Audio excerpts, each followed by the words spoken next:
Assalamualaikum warahmatullahi wabarakatuh. Perkenalkan, nama saya Dedek Gusniarti, NIM 22087295. Di sini saya akan menjelaskan materi belajar motorik lanjutan materi 3.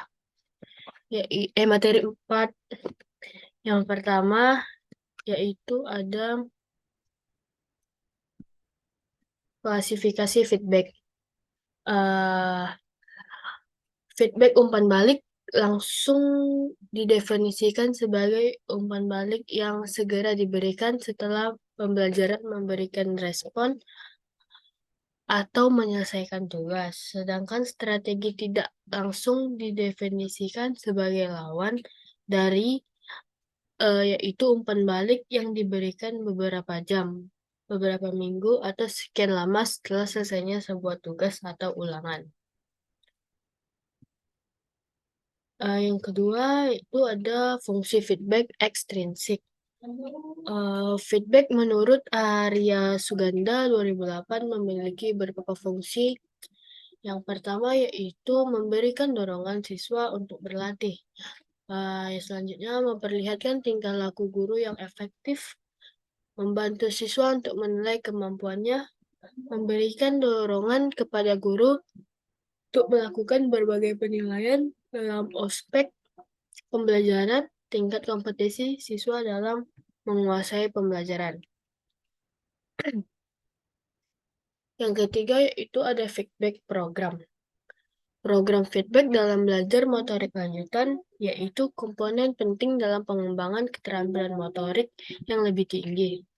Program umpan balik yang baik dalam belajar untuk motorik lanjutan sangat membantu peserta untuk meraih tingkat keterampilan yang lebih tinggi dengan pemahaman yang mendalam tentang gerakan dan kemampuan mereka. Hal ini membutuhkan perencanaan yang matang dan konsisten dalam memberikan umpan balik yang efektif. Ada beberapa aspek penting dalam program feedback dalam konteksnya, yaitu yang pertama tujuan klarifikasi, yang kedua sumber feedback, ketiga frekuensi feedback, keempat jenis feedback, yang kelima feedback positif dan kritik, yang keenam feedback spesifik, selanjutnya pemantuan kemajuan, dan yang terakhir umpan balik sendiri. Materi yang keempat yaitu menentukan kecepatan feedback yang dibuat. Umpan balik atau bisa disebut feedback yaitu segala informasi yang diperoleh selama proses pembelajaran yang digunakan untuk menentukan tindakan perbaikan. Kecepatan feedback bertujuan untuk mengetahui kesulitan siswa pada materi yang diajarkan dan mempersiapkan siswa untuk menghadapi pembelajaran selanjutnya, sehingga mengefektifkan pembelajaran. Selanjutnya yaitu menentukan frekuensi pemberian umpan balik. Frekuensi feedback harus selaras dengan proses penetapan tujuan. Sasarannya yaitu pernyataan tentang apa yang ingin Anda coba dan bagaimana kita mengukur kemajuan. Frekuensi umpan balik juga harus didasarkan pada komunikasi yang efektif. Frekuensi feedback tidak tetap atau statis. Itu dapat dan harus berubah sesuai dengan kebutuhan, preferensi, dan keadaan kita. Seiring kemajuan kita dalam bertugas dan bersasaran, kita mungkin memerlukan lebih banyak atau lebih sedikit umpan balik atau jenis umpan balik yang berbeda. Selanjutnya yaitu perbedaan ability.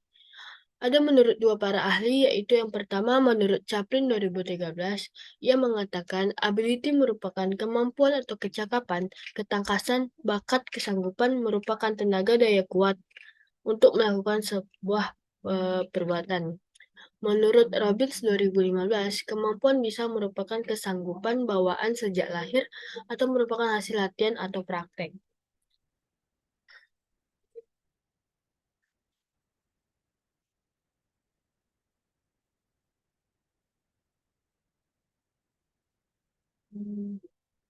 Selanjutnya yaitu pengaruh usia terhadap keterampilan. Pengaruh usia terhadap keterampilan anak-anak ketika mencapai tahapan usia taman kanak-kanak atau disebut TK, yaitu 3-6 tahun. Pada usia TK, telah tampak otot-otot tumbuh untuk berkembang sehingga memungkinkan mereka melakukan berbagai jenis keterampilan. Menurut Awi Muhadi Wijaya 2009, masa kecil sering disebut ideal, alasannya sebagai berikut. Yang pertama yaitu tubuh anak lebih luntur ketimbang tubuh orang dewasa, sehingga anak lebih mudah menguasai keterampilan motorik. Yang kedua yaitu anak belum banyak memiliki keterampilan yang akan berbenturan dengan keterampilan yang baru. Sehingga anak akan mempelajari keterampilan baru dengan lebih mudah. Yang ketiga yaitu anak-anak menyukai pengulangan sehingga mereka bersedia untuk mengulangi tindakan hingga otot terlatih untuk melakukan secara efektif. Yang keempat yaitu anak memiliki waktu yang lebih banyak untuk mempelajari keterampilan motorik. Materi selanjutnya yaitu ada inteligensi dan penampilan motorik. Strand dan Rahmalia 2011 mengatakan bahwa inteligensi merupakan daya menyesuaikan dengan keadaan yang baru dan menggunakan alat berpikir menurut tujuannya.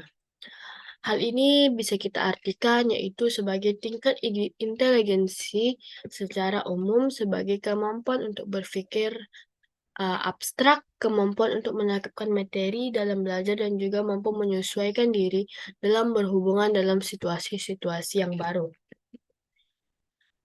Adapun kesiapan aspek fisik, yang pertama yaitu aspek fisik dan motorik, merupakan segala kemampuan atau perkembangan yang berhubungan dengan tubuh, seperti tinggi badan, berat badan, dan lingkar kepala yang menjadi indikator kesehatan dan status gizi anak. Ada juga beberapa contoh stimulasi perkembangan fisik motorik anak, yaitu pertama, ajak anak bermain dengan tangga, seperti memindahkan bola dari satu kotak ke kotak yang lain, menyusun cincin donat, menyusun balok, dan membuka halaman cerita sendiri. Ada juga seperti bermain di arena bermain, mulai dari perosotan, ayunan, tongkat, dan masih banyak lain.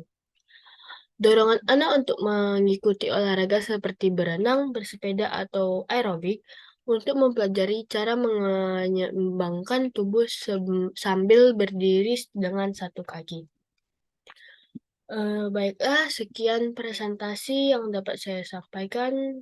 Terlebih terkurang mohon maaf. Assalamualaikum warahmatullahi wabarakatuh.